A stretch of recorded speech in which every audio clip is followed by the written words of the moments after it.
이 이야기는 용제 총화에 있는 야담으로 홍시성을 가진 절도사가 벼슬 길에 오르기 전의 일이다.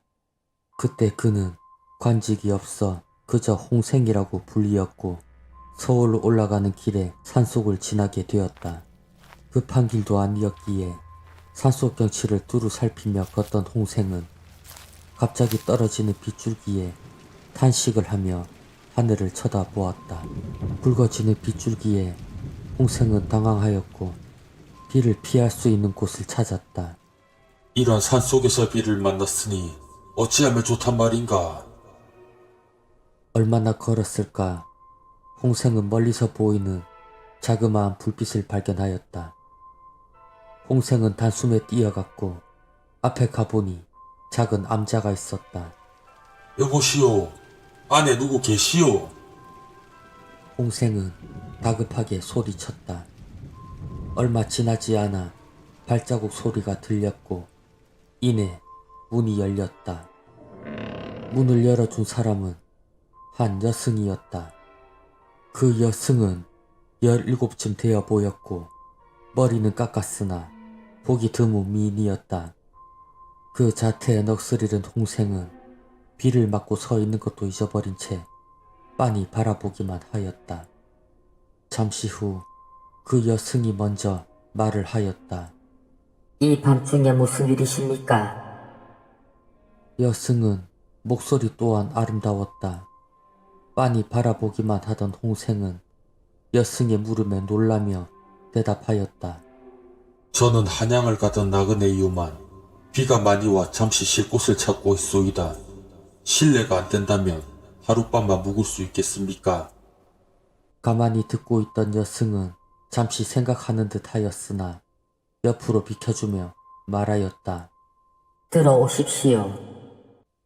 홍생은 여승이 마련해준 방 안으로 들어가 두루마기를 벗어두고 멍하니 있었다. 순간 번쩍이는 천둥 소리에 정신이 든 홍생은 의아한 생각이 들었다. 암자가 작기는 하였으나 다른 사람이 보이지 않았기 때문이었다. 그 순간 문 밖에서 여승의 목소리가 들려왔다. 나리, 잠시 들어가도 괜찮겠습니까? 놀란 홍생은 문을 열며 대답하였다. 들어오시오. 여승의 손에는 차는 없었지만 깔끔하게 차린 밥상이 들려 있었다. 홍생은 밥상을 내려놓는 여승에게 물었다. 이런 산속에 암자가 있는 것은 괴이할 게 없으나 어찌 혼자 계시오? 홍생의 물음에 여승이 대답하였다. 혼자가 아니라 셋이 머물고 있습니다. 두 분은 마을에 볼 일이 있어 출타 중이십니다. 무슨 볼일이 있어 혼자만 두고 가신 겁니까? 두 분께서는 시주를 받으러 마을로 내려가셨습니다. 돌아오시려면 사흘은 걸리기에 암자를 비워둘 수 없어 제가 남아있는 것입니다. 젊은 여승은 혼자 있어 적적하였는지 꺼리낌 없이 대답하였다. 홍생과 여승은 여러 이야기를 나누었고 얼마나 시간이 지났을까 여승이 말하였다. 너무 늦었습니다. 저는 이만 나갈 터이니 편히 쉬십시오. 이렇게 말하고는 여승은 나가였다. 홍생은 여승이 차려준 밥을 달게 먹고 피곤을 풀고자 누웠으나 잠이 오지 않았다. 밖에서는 빗소리가 요란하였고 천둥 소리와 산골짜기에 흐르는 물소리는 홍생의 마음을 흔들었다. 여승이기는 하였으나 젊고 아름다운 여인과 단둘이 있다는 생각에 가슴이 뛰기만 하였다. 홍생은 더 참고 있을 수가 없어 벌떡 일어나 여승이 있는 곳으로 갔다. 여승은 깜짝 놀라 쳐다보았고 그 모습은 더욱 아름다웠다. 이보시오. 홍생은 여승의 손목을 덥석 잡았다. 여승은 고개를 떨구어 외면하였을 뿐 잡힌 손목을 뿌리치지는 않았다. 여기에 힘을 얻은 홍생은 여승의 허리를 감쌌고 여승은 눈을 감고 홍생의 품에 안겨왔다. 그렇게 홍생은 여승과 함께 밤을 보냈다. 비가 맺어준 인연이로다. 이튿날도 홍생은 이 암자에서 떠나지 않았고 여승과 함께 있었다. 여승이 홍생의 무릎을 베고 말했다. 나리, 저는 이미 속인이 된 몸이오니 저를 데리고 가십시오. 홍생은 흔쾌히 승낙하였고 약조하였다. 내가 어찌 너를 버리겠느냐. 그러나 지금은 한양으로 올라가는 길이니 데리고 갈 수도 없는 일이다. 내가 꼭 데리러 올 것이니 1년만 기다리거라. 그 말씀 잊고 있겠습니다. 이날 홍생과 여승은 마지막 밤을 함께하였고 자리에 누웠을 때 여승은 다시 한번 다짐을 받았다. 나리, 1년 후 꼭 저를 데리러 오셔야 합니다. 걱정하지 말거라. 나리께서 약조를 어기신다면 아마도 이 몸은 죽을 것입니다. 여승은 간절한 눈빛으로 말하였고 홍생은 대답하였다. 흉한 소리 하지 말거라. 나리께서 약조를 어기신다면 저는 기다리다 원통하게 죽을 것이니 아마도 뱀이 될 것입니다. 허허, 점점 더 흉한 소리를 하는구나.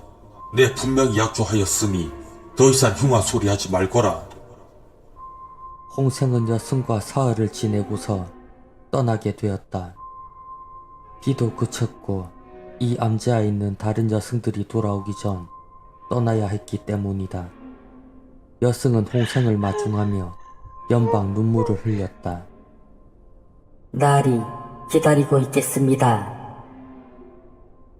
홍생은 여승을 보며 대답하였다. 내 1년 뒤에 너를 데리러 올 것이니 걱정하지 말거라. 둘은 내절하게 작별을 하였고 홍생은 무거운 발걸음을 옮겼다. 그 후 홍생은 여승의 일을 까마득히 잊었고 시간은 흘렀다. 한편 여승은 1년을 꼬박 기다렸고 홍생이 나타나지 않자 상사병으로 알아눕게 되었다. 홍생만을 기다린 그 여승은 병이 깊어 끝내 죽고 말았다. 홍생은 그 후에 벼슬길에 올랐고 절도사가 되어서 먼 남쪽으로 부임하게 되었다. 어느 날이었다. 홍생은 방 안에 들어온 작은 도마뱀을 발견하고 종에게 일렀다. 여봐라, 이것을 치우거라. 하인이 달려와 작은 도마뱀을 잡아다 땅에 던지고 밟아 죽였다. 다음 날은 실처럼 가는 뱀이 방 안으로 들어왔다. 괴이한 일이구나. 다음 날도 역시 방 안에 뱀이 들어왔다. 오늘 것은 어제보다 약간 더 커져 있었다. 이번에도 하인을 시켜 잡아 죽이게 하였으나 홍생은 의아한 생각이 들었다. 똑같은 일이 반복되자 1년 전 암자에 있던 그 여승의 말이 생각이 났다. 나리께서 약조를 어기신다면 저는 기다리다 원통하게 죽을 것이니 아마도 뱀이 될 것입니다. 비로소 지나간 일이 생각이 났고 겁이 난 홍생은 많은 하인들을 모두 모이게 하였다. 만일 뱀을 보거든 당장에 죽이거라. 이튿날도 뱀은 나타났고 하인들은 달려들어 뱀을 죽였다. 이런 일은 몇 날 며칠 계속되었다.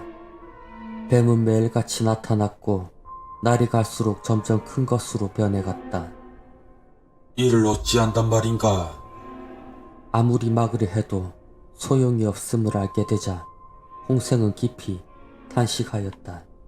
모조리 죽여 없앨 수도 없고 막을 수도 없다면 어찌한단 말이냐.